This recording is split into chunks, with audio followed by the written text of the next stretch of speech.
دوستو، جمعہ کے دن کو مومنین کے لیے ہفتے کی عید کہا ہے۔ اسی عید کی خوشی میں عید ہی کے متعلق اپنے خیالات آپ دوستوں سے شیئر کرنا چاہتا ہوں۔ دوستو، اللہ کے سارے کام حکمتوں سے بھرے ہوئے ہیں، اور اسی عید کے متعلق اللہ کی حکمت یہ ہے کہ اللہ ایک ہفتے کے لیے آپ کے ایمان کی روحانیت کو چارج کرنا چاہتا ہے، اسی لیے اس نے جمعہ کو فرض کیا ہے، اور وہ بھی صرف 2 رکعت نماز کے ساتھ۔ شاید یہ 2 رکعت نماز صرف خطبہ یعنی وعظ و نصیحت سننے کے لیے ہے، ورنہ ظہر کی نماز تو 4 رکعت نماز فرض ہے۔ اسی لیے اللہ نے جمعہ کا خطبہ لازمی سننے کے لیے اللہ نے نماز جمعہ کے لیے قرآن پاک میں وعید کے ساتھ حکم دیا ہے۔ چنانچہ ارشاد ہے، یا ایھا الذین آمنوا اذا نودی للصلاۃ من یوم الجمعہ فاسعوا الی ذکر اللہ وذروا البیع ذلکم خیر لکم ان کنتم تعلمون۔ اے وہ لوگو جو ایمان لائے ہو، جمعہ کے دن نماز کی اذان دی جائے تو تم اللہ کے ذکر کی طرف دوڑ پڑو اور خرید و فروخت چھوڑ دو، یہ تمہارے حق میں بہت ہی بہتر ہے اگر تم جانتے ہو۔ دوستو، جمعہ کی نماز کے تعلق سے یہ ہے وہ سخت وعید کہ خرید و فروخت کے جائز کاموں کو بھی چھوڑ دو اور جمعہ کی اذان سنتے ہی مسجد کی طرف کو دوڑ پڑو، کیونکہ خطیب اپنے وعظ و نصیحت کے ذریعے سے تمہارے اندر وہ ایمانی شمع روشن کرنا چاہتا ہے جو معاشرے میں حالات حاضرہ کے عمل نے تمہاری روحانیت کو نقصان پہنچا رکھا ہے۔ کاش کہ خطیب کا وعظ و نصیحت ہم اپنی زبان میں سمجھ پاتے، لیکن یہ مسئلہ بھی امت میں اختلاف کی نظر ہو چکا ہے۔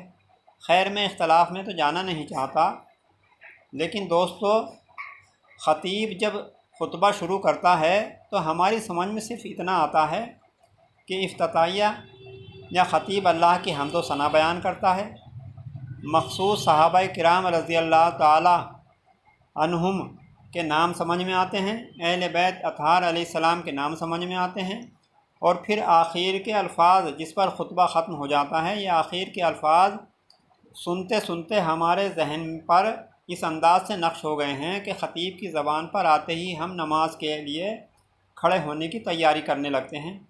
دوستو، یہ آخر کے الفاظ قرآن پاک کے سورہ نحل کے آیت نمبر 90 کے الفاظ ہیں، ان اللہ یأمر بالعدل والاحسان وایتاء ذی القربی وینہی عن الفحشاء والمنکر والبغی یعظکم لعلکم تذکرون۔ تو دوستو، میں یہ بتانا چاہتا ہوں کہ یہ آیت انسانی معاشرے کے لیے کتنی اہم اور جامع آیت ہے۔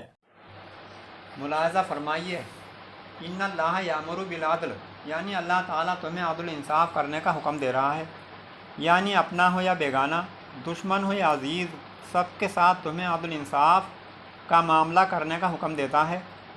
یہی تمہارے ایمان کا تقاضا ہے۔ دوستو، انصاف کو اپنی زندگی کا حصہ بنا کے تو دیکھو، اللہ فوراً آپ کو بدلے میں وہ عزت دے گا کہ سارا سماج آپ کو عزت دار اور نیک آدمی سمجھنے لگے گا۔ والاحسانی، اللہ تمہیں احسان بھلائی کا حکم دیتا ہے، یعنی اللہ کی مخلوق کے ساتھ حسن سلوک کا معاملہ کرنے کا حکم دیتا ہے۔ چھوٹی چھوٹی باتوں سے درگزر، معافی، نرمی، معاملہ فہمی میں ہی زندگی کی خوشیوں کا راز پوشیدہ ہے۔ دماغی سکون اور ٹینشنوں سے چھٹکارے کا علاج ہے یہ۔ وایتاء ذی القربی، اور قرابت داروں، رشتہ داروں کو دینے کا حکم دیتا ہے، یعنی رشتہ داروں کی مدد کرنا، ان کا حق ادا کرنا، ان کی ضرورتوں کا خیال رکھنا، رشتوں کو جوڑے رکھنا۔ اسے حدیث میں صلہ رحمی کہا گیا ہے، لیکن معاشرے کے حالات برعکس نظر آتے ہیں۔ آدمی اپنے جنم داتا ماں باپ تک کو نظر انداز کر رہا ہے، بھائی بہنوں کے مقابلے میں یار دوستوں کو ترجیح دیتا ہے، اپنے غریب رشتہ داروں کو چھوڑ کر زرداروں سے دوستی نبھاتا ہے، ان غریب رشتہ داروں کے حالات کا تماشا دیکھنا چاہتا ہے۔ دوستو، خالق کے مقصد کو پہچانو، یہ غریب رشتہ دار وقت پڑنے پر تم پر اپنی جان نچھاور کر دیں گے، ان پر تھوڑا سا احسان کر کے تو دیکھو۔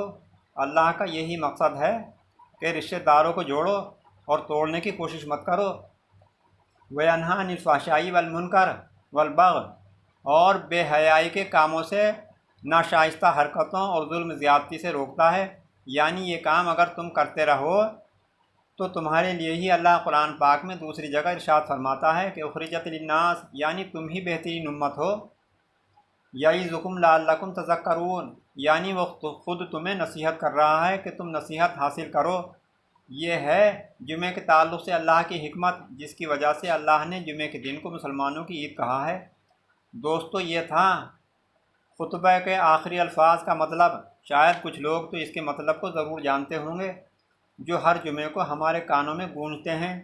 کیا ہی اچھا ہوتا کہ سارے ہی لوگ اللہ کی اس نصیحت کو جان لیتے، جو معاشرے کے لیے ایک جامع نصیحت ہے۔